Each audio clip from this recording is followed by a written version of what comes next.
ഗോവിന്ദനാമ സങ്കീർത്തനം.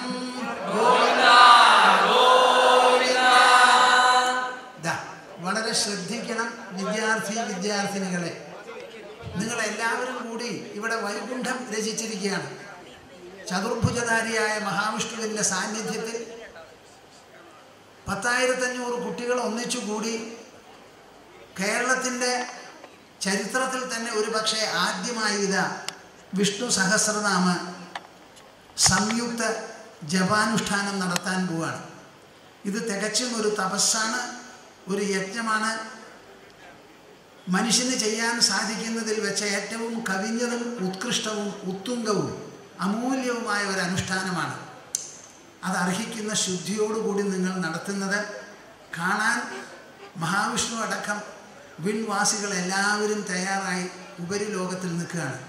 ഈ പറയുന്നത് മനസ്സുകൊണ്ടും ഹൃദയം കൊണ്ടും ബുദ്ധി കൊണ്ടും ഉൾക്കൊണ്ട് അതനുസരിച്ച് നിങ്ങളെല്ലാവരും ധന്യരാകണം, മിടുക്കന്മാരും മിടുക്കത്തികളുമാകണം. നിങ്ങളുടെ തലച്ചോറിന് ധാരാളം സംവേദന ശക്തി ഉണ്ടാവണം, ബോധനക്ഷമതയുണ്ടാകണം, ധാരാളം പഠിക്കാനും പഠിച്ചത് ഓർമ്മ വയ്ക്കാനും സാധിക്കണം. മസ്തിഷ്കത്തിൽ അതിസൂക്ഷ്മമായ ചലനങ്ങളും സ്പന്ദനങ്ങളും ഉണ്ടാക്കാനാണ് പലതരത്തിലുള്ള അക്ഷരങ്ങളെയും പദങ്ങളെയും കോർത്തിണക്കിയിട്ടുള്ള ഈ വിഷ്ണു സഹസ്രനാമം തന്നെ നമ്മുടെ രാജ്യത്തിൽ അനേകായിരാണ്ടുകളായി നാം സൂക്ഷിച്ച് ഒരു പൈതൃകം, ഒരു നിധി സൂക്ഷിക്കുന്ന പോലെ സൂക്ഷിച്ചു വന്നിരിക്കുന്നത്. അത് നിങ്ങളെല്ലാവരും മനസ്സിലാക്കി വളരെ അപൂർവമായ ഒരു അവസരമാണിത് എന്ന് മനസ്സിലാക്കി വേണം ഇനിയുള്ള കാര്യങ്ങൾ നീങ്ങാൻ. അപ്പം ഞങ്ങൾ നേരിട്ട് പഠിപ്പിച്ചിട്ടുള്ള കുറേ കുട്ടികൾ ഇവിടെയുണ്ട്. ആ കുട്ടികളും അവരെ പഠിപ്പിച്ചിട്ടുള്ള അധ്യാപകന്മാരും അധ്യാപികമാരും ഇവിടെ ഉണ്ട്. അവരാണ് ഇതിൻ്റെ ലീഡിങ്. ആ സ്വരവും സമ്പ്രദായവും നിശ്ചയിക്കുക. അതിനെ ഏറ്റുവേണം നിങ്ങളെല്ലാവരും ചൊല്ലാൻ. കാതുകൊണ്ട് ചൊല്ലുന്നത് കേൾക്കുക, മനസ്സുകൊണ്ടും ബുദ്ധി കൊണ്ടും അവനവൻ്റെ വാക്കും സ്വരവും നിയന്ത്രിച്ച് വേണ്ടതുപോലെ അങ്ങോട്ട് ചൊല്ലിപ്പോണം. ഗോവിന്ദനാമ സങ്കീർത്തനം. ഗോവിന്ദനാമ സങ്കീർത്തനം.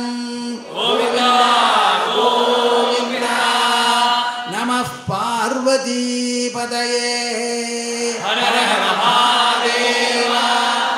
ഇതൊരു വിദ്യാർത്ഥി സംയുക്ത വിഷ്ണു സഹസ്രനാമ ജപം ദിവസമായി തീരട്ടെ. ജയതി ജയതി ദേവോ ദേവകീ നന്ദനോയം. ജയതു ജയതു കൃഷ്ണോ വൃഷ്ണിവംശപ്രദീപഃ.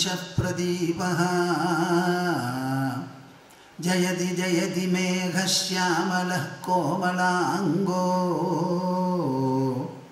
ജയതി ജയതി പൃഥ്വീഭാരനാശോ മുകുന്ദഃ. ഹേ ഗോപാലക ഹേ കൃപാജലനിധേ ഹേ സിന്ധുകന്യാപദേ ഹേ കംസാന്തക ഹേ ഗജേന്ദ്രകരുണാപാരീന ഹേ മാധവ ഹേ രാമാനുജ ഹേ ജഗത്രയഗുരോ ഹേ പുണ്ടരീകാക്ഷമാം ഹേ ഗോപീജനനാഥ പാലയ പരം ജാനാമി നത്വാം വിനാ.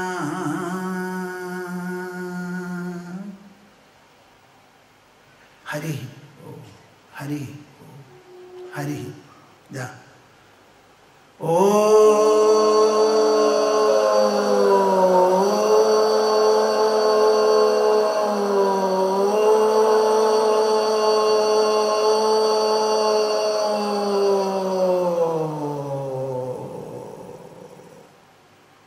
പോരാ, എല്ലാവരും ഓ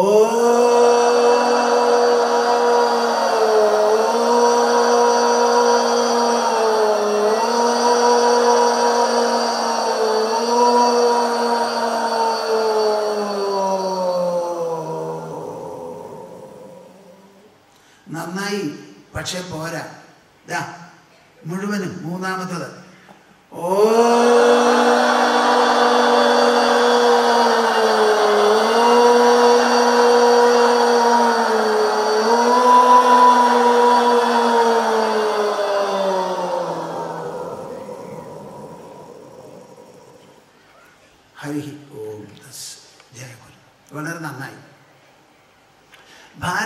ജനനിയുടെ സത്പുത്രന്മാരെ, സത്പുത്രിമാരെ, വിദ്യാർത്ഥികളെ, വിദ്യാർത്ഥിനികളെ, ജ്ഞാന കുതുകികളെ.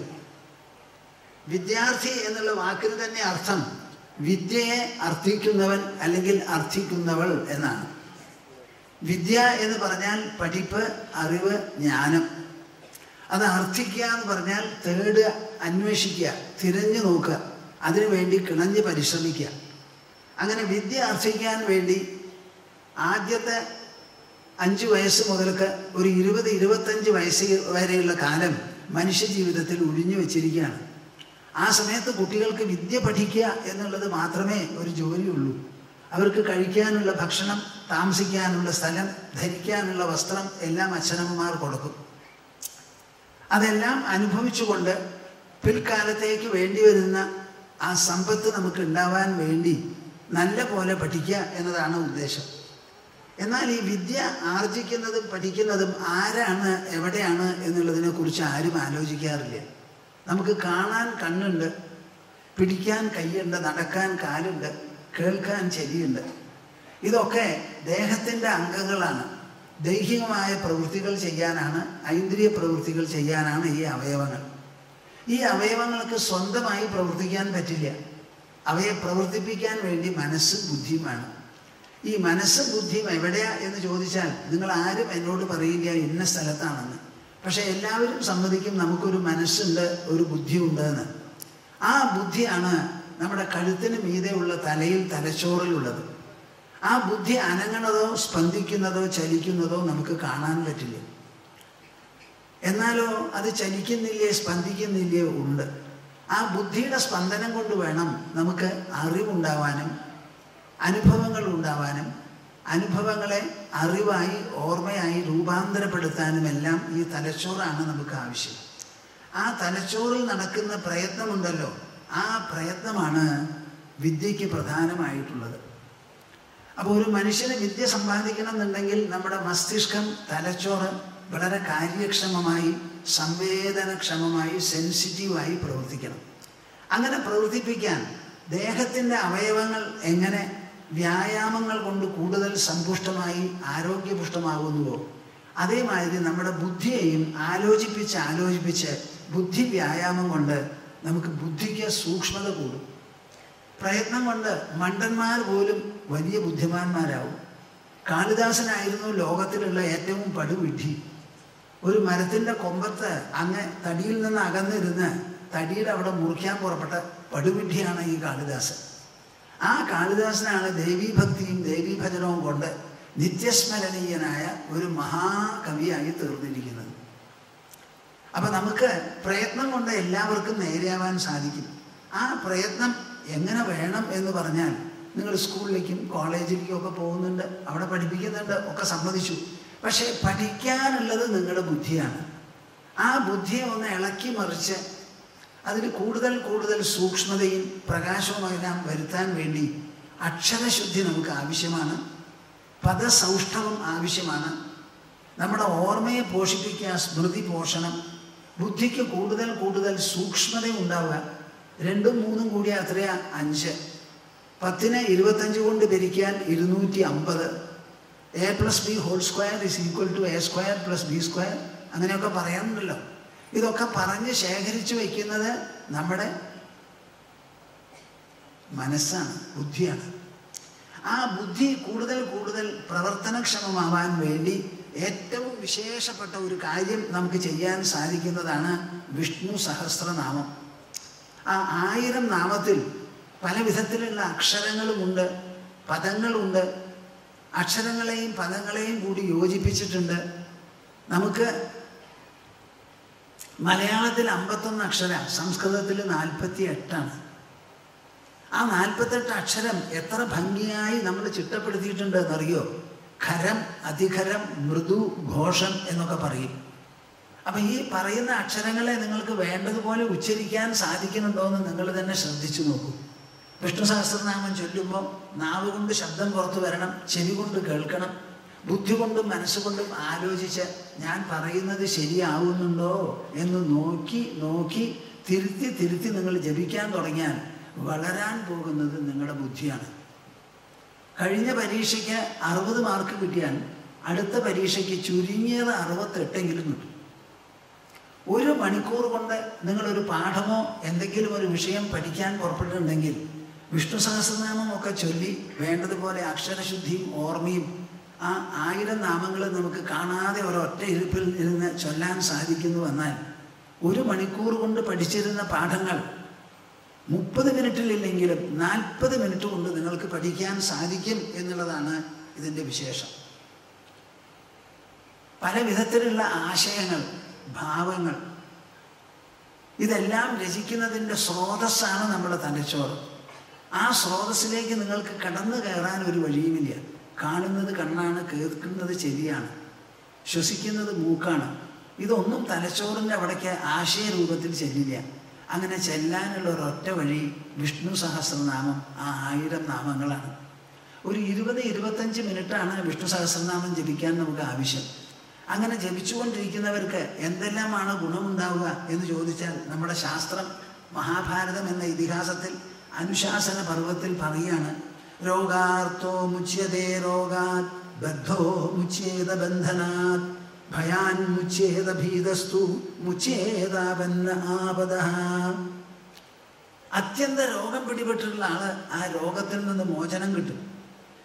പല വിധത്തിലുള്ള ബന്ധനങ്ങളോ ഇടുക്കങ്ങളോ ഉള്ള ആൾക്ക് ആ ബന്ധനവും ഇടുക്കവും പോയി മനസ്സിന് വിലാസവും ഉല്ലാസവും ആവും. ഭയമുണ്ടെങ്കിൽ, ഭീതനാണെങ്കിൽ ആ ഭയം പോയി അഭയമായി നമുക്ക് ജീവിക്കാൻ സാധിക്കും. എന്ത് ആപത്തുണ്ടെങ്കിലും ആ ആപത്തിൽ നിന്ന് രക്ഷിക്കാൻ രക്ഷ കിട്ടും നമുക്ക്. ഇതൊക്കെയാണ് വിഷ്ണു സഹസ്രനാമത്തിൻ്റെ ഗുണം. ഈ വിഷ്ണു സഹസ്രനാമം എങ്ങനെ ഉണ്ടായി എന്നുള്ളതും കൂടി പറഞ്ഞു തരാൻ. മഹാഭാരത യുദ്ധം നടന്നത് 5152 കൊല്ലം മുൻപാണ് കുരുക്ഷേത്രത്തിൽ. യുദ്ധം തുടങ്ങുന്നതിന് മുൻപാണ് അർജുനൻ ഉപദേശിച്ചത് ഭഗവത്ഗീത യുദ്ധം ചെയ്യിക്കാൻ. അർജുനനാകെ തളർന്ന് കയ്യിൽ നിന്ന് അമ്പും വില്ലും വഴുതിപ്പോയി, നിൽക്കാൻ വയ്യാതെ ഇരുന്നു, വായ വരണ്ടു, ദേഹം വിറച്ചു, മനസ്സ് ചുഴലിക്കാറ്റ് പോലെയായി. ബുദ്ധി യുദ്ധം ചെയ്യരുത് എന്ന് പറഞ്ഞു. അങ്ങനെ മനുഷ്യ വ്യക്തിത്വത്തിലുള്ള എല്ലാ തലങ്ങളും അർജുനനെ ബലി കഴിച്ച് നിവൃത്തിയില്ലാതെ ഇരുന്നപ്പോഴാണ് കൃഷ്ണൻ അധ്യാത്മതത്വം ഉപദേശം തുടങ്ങി. ഒരു 2.5 മണിക്കൂർ കൊണ്ട് അർജുനൻ്റെ മനസ്സിനെ സ്ഥിരമാക്കി വേണ്ട സമാധാനവും ശാന്തിയും തെളിച്ചവും ഒക്കെ ഉണ്ടാക്കി കൊടുത്തത്. ആ യുദ്ധം കഴിഞ്ഞതിന് ശേഷമാണ് യുധിഷ്ഠിരന് വല്ലാത്തൊരു ദുഃഖം, കഠിനമായ ദുഃഖം. എന്താ? കർണൻ തൻ്റെ ജ്യേഷ്ഠനാണെന്ന് അമ്മ വന്ന് പറയുന്നു. കർണനും കൂടി തർപ്പണം കഴിക്കൂന്ന്. അത് കേട്ടപ്പോൾ കർണൻ എൻ്റെ ജ്യേഷ്ഠനാണെന്ന് അമ്മ പറഞ്ഞില്ലല്ലോ ഇത്ര കാലം വരെ എന്ന് പറഞ്ഞ് ആളിക്കത്തി ദുഃഖം യുധിഷ്ഠിരൻ്റെ ഹൃദയത്തിൽ. ഞാനിൻ്റെ സിംഹാസനത്തിൽ ഇരിക്കില്ല, കാട്ടിലേക്ക് പോവാണ്, കായ്കനികൾ തിന്ന് കഴിഞ്ഞുകൂടാം എന്നൊക്കെ വിലപിക്കാൻ തുടങ്ങി. ശ്രീകൃഷ്ണൻ വരെ പറഞ്ഞ് സമാധാനം കിട്ടാത്തപ്പോൾ വ്യാസദേവൻ പറഞ്ഞതാണ്, ഭീഷ്മ പിതാമഹൻ ശരശയ്യയിൽ മരണം കാത്തു കിടക്കണു ഉത്തരായനം വരാൻ വേണ്ടി. അവിടെ ചെന്ന് സങ്കടം പറയൂ, അദ്ദേഹം ഉപദേശിക്കുന്നു. അപ്പം ഞാൻ എങ്ങനെ പോവും എന്നായി. മുത്തശ്ശനെ കൊല്ലാൻ എന്താ വഴിയാന്ന് ചോദിച്ച മഹാഭാവിയല്ലേ, ഞാൻ എങ്ങനെയാ അതേ മുത്തശ്ശൻ്റെ അടുത്ത് പോവുക? ജയിച്ചതിന് ശേഷം സഹിക്കവയ്യാത്ത ദുഃഖമുണ്ടെന്ന് പറഞ്ഞ്. അപ്പോൾ കൃഷ്ണൻ തന്നെ കൂട്ടിക്കൊണ്ട് പോകണമെന്ന് പറഞ്ഞു. കൃഷ്ണൻ കൂട്ടിക്കൊണ്ടുപോയി. അവിടെ ചെന്നപ്പോൾ ഭീഷ്മൻ ഇങ്ങനെ ശരശയ്യയിൽ കിടക്കുക. ആ പടം അവിടെ ഉണ്ട്, നിങ്ങളെല്ലാവരും കണ്ട് മനസ്സിലാക്കേണ്ടതാണ്. ഭാരതത്തിൻ്റെ സംസ്കാരത്തിൻ്റെ മഹിമയാണത്. ശരം എല്ലാ ഭാഗത്തും തുളഞ്ഞു കയറിയിരിക്കുക, 2 ഇഞ്ച് 3 ഇഞ്ച് 4 ഇഞ്ചൊക്കെ. അവിടെ ചെന്നപ്പോൾ അങ്ങനെ കണ്ണടച്ച് കിടക്കുക. കൃഷ്ണൻ ചെന്ന് വിളിച്ചു. എന്നിട്ട് പറഞ്ഞു, പിതാമഹനെ, എൻ്റെ കാലിലൊരു ചെറിയ മുള്ളു കുത്തിയാൽ പോലും എനിക്ക് വേദന സഹിക്കുകയ്യ. അങ്ങനെയാണെങ്കിൽ കൂർത്തുമൂർത്ത ശരങ്ങൾ എമ്പാടും തലയിലും കൂടി കയറിയിരിക്കുകയാണ്. അതുകൊണ്ട് വിഷമുണ്ടോ? വേദന എങ്ങനെയുണ്ട്? നല്ല വേദനയുണ്ട് കൃഷ്ണ. എന്തായാലും ഞാൻ കഴിച്ചു കൂട്ടുകയാണ്, ഉത്തരായനം വരട്ടെ എന്ന് പറഞ്ഞ് അങ്ങ് വന്നതോടുകൂടി എനിക്കൊരു സമാധാനവും ഉത്സാഹവുമായി. എന്താ വന്നേന്നായി. അപ്പോഴാണ് പേരക്കുട്ടി യുധിഷ്ഠിരൻ്റെ മനസ്സ് ആളിക്കത്തുകയാണ്. അത് തണുപ്പിക്കാനുള്ള ഉപദേശം കൊടുക്കണമെന്ന് പറഞ്ഞ് ഉപദേശം ആരംഭിച്ചത്. ആ ഉപദേശം ഇങ്ങനെ മുന്നേറി അശ്വമേധയാഗം നടത്തൂ, അതിനുള്ള തയ്യാറെടുപ്പ് തുടങ്ങിയാൽ കഴിഞ്ഞുപോയ ദുഃഖത്തിൻ്റെ വിഷമങ്ങളൊക്കെ മാറും. യുദ്ധം കഴിഞ്ഞു പോയതാണ്, അതിൻ്റെ ഓർമ്മയെ ഇപ്പം നിൻ്റെ മനസ്സിലുള്ളൂ. ആ ഓർമ്മയെ തള്ളി നീക്കാനുള്ള വഴി ഒരു പുണ്യകർമ്മം തുടങ്ങുന്നതാണ്. ആ ആ പുണ്യകർമ്മം അങ്ങോട്ട് തുടങ്ങുന്നതോടുകൂടി അതിനെ പറ്റിയിട്ടുള്ള ആലോചനയും സംഭാരങ്ങൾ ഏർപ്പെടുത്താനും ഒരുക്കുകളും ഇതെല്ലാമായി മനസ്സിലെന്ന് പറഞ്ഞു. അപ്പം ചോദിക്കുകയും അശ്വമേധ മഹായാഗം രാജാക്കന്മാർക്കും ചക്രവർത്തിമാർക്കും മാത്രമല്ലേ നടത്താൻ പറ്റുള്ളൂ? സാധാരണക്കാരുടെ മനസ്സിൻ്റെ ദുഃഖം നീങ്ങി സ്ഥൈര്യവും ധൈര്യവും വേണ്ടിടത്ത് പരാക്രമവും ഉത്സാഹവും ഒക്കെ ഉണ്ടാവാൻ എന്തു വേണം എന്ന് ചോദിച്ചപ്പോൾ പറഞ്ഞതാണ്, വിഷ്ണുവിൻ്റെ 1000 നാമങ്ങൾ മനുഷ്യൻ രചിച്ചതാണ്. മനുഷ്യൻ്റെ മനസ്സിലുള്ള ഭാവന, മനുഷ്യ വ്യക്തിത്വത്തിന് ആവശ്യമുള്ള കാര്യങ്ങൾ, ഉൾ വ്യക്തിത്വത്തെ സമ്പുഷ്ടമാക്കാൻ, അലങ്കരിക്കാൻ, ധന്യമാക്കാൻ, ഏത് സന്ദർഭവും നേരിടാൻ, മുന്നോട്ട് പോകാൻ, ശേഷിയോടും ശേഷുഷിയോടും കൂടി പ്രവർത്തിക്കാൻ എന്തെല്ലാം വേണമോ അതിനെല്ലാമുള്ള വഴി ഈ സഹസ്രനാമമാണ് എന്ന് പറഞ്ഞു കൊടുത്തു. അന്ന് മുതൽക്ക് ഇന്നേ വരെ നമ്മുടെ ജനത ഇത് സൂക്ഷിച്ച് പോന്നിട്ടുണ്ട്. നമ്മുടെ രാജ്യത്തിൽ ഒരു കോട്ടവും ഒരു കുറവുമില്ലാതെ ആ സൂക്ഷിച്ചു പോകുന്ന പൈതൃകമാണ് നിങ്ങളെല്ലാവരും കൂടി ഓർമ്മ വരണം. 5152 കൊല്ലം മുൻപ് 10,500-ലേറെ തലമുറകൾ കഴിഞ്ഞു. നിങ്ങളുടെ അച്ഛൻ, മുത്തശ്ശൻ, മുത്തശ്ശൻ്റെ മുത്തശ്ശൻ, മുത്തശ്ശൻ്റെ മുത്തശ്ശൻ, അവരെല്ലാവരും ഇത് ഭദ്രമായി സൂക്ഷിച്ചു പോന്നു. ഡൽഹിയിൽ നിന്ന് 140 കിലോമീറ്റർ ദൂരെയാണ് കുരുക്ഷേത്രം. അവിടെയാണ് യുദ്ധം നടന്നത്, അവിടെയാണ് ഈ ഉപദേശം നടന്നത്.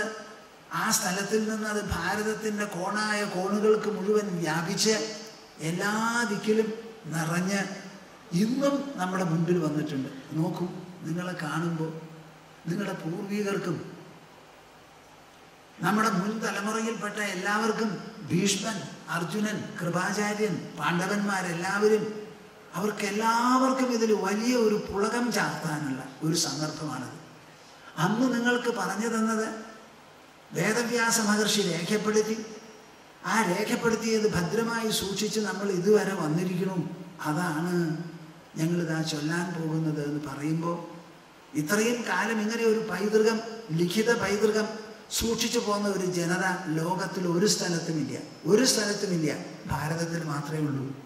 ആ ജനതയുടെ പ്രഭാവവും മഹാത്മ്യവും അതിൻ്റെ മേന്മയും അതിൻ്റെ ആ പൈതൃക ശക്തിയും എല്ലാം തന്നെ ഒരുമിച്ച് തെളിക്കുകയാണ്, രേഖപ്പെടുത്താണ്. നിങ്ങളെല്ലാവരും കൂടി ഇത് ജപിക്കുമ്പോൾ എത്ര അമൂല്യമാണിത്, വളരെ സുദുർലഭമാണ് ഈ അവസരം എന്ന് മനസ്സിലാക്കി ഭക്തിയോടുകൂടി നിങ്ങളെല്ലാവരും ജപിക്കൂ.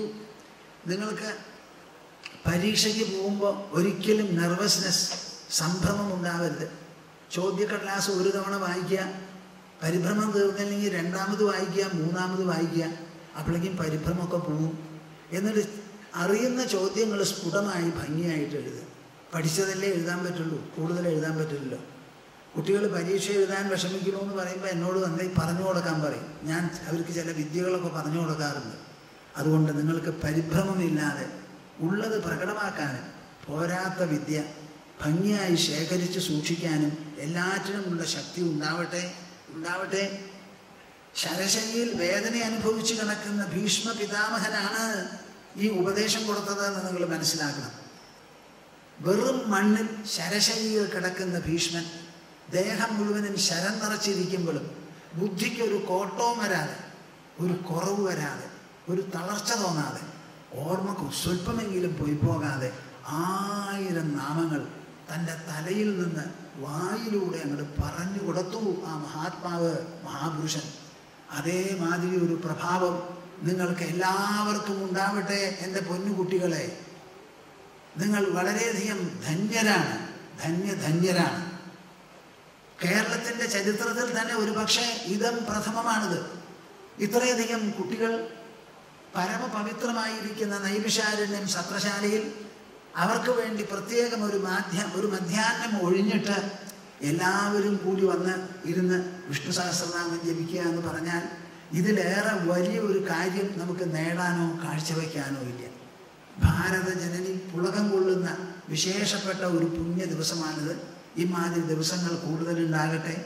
വേണ്ടതുപോലെ ആയാൽ നിങ്ങളെല്ലാവരും ഇവിടുന്ന് നിങ്ങളുടെ അനുഭവം പുറത്തുപോയി പറഞ്ഞിട്ട് അടുത്ത കൊല്ലം നമുക്ക് 5153 കുട്ടികളെ പങ്കെടുപ്പിക്കുന്ന വിശേഷപ്പെട്ട ഒരു സംയുക്ത വിഷ്ണു സഹസ്രനാമ ജപാനുഷ്ഠാനം നടത്താൻ ഇടവരട്ടെ.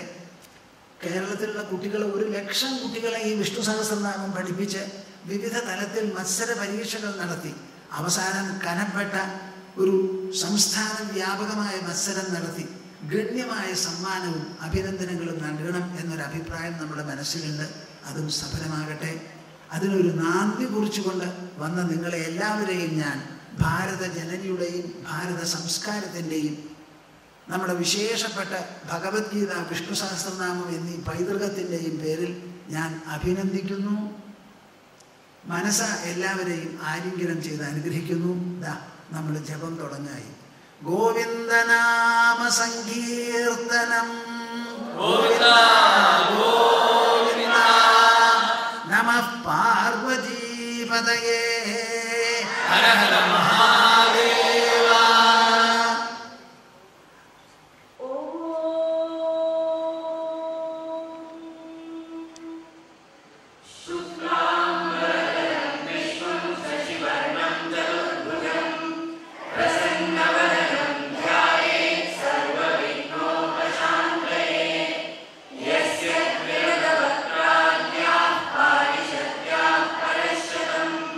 Vignam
ഗോവിന്ദനാ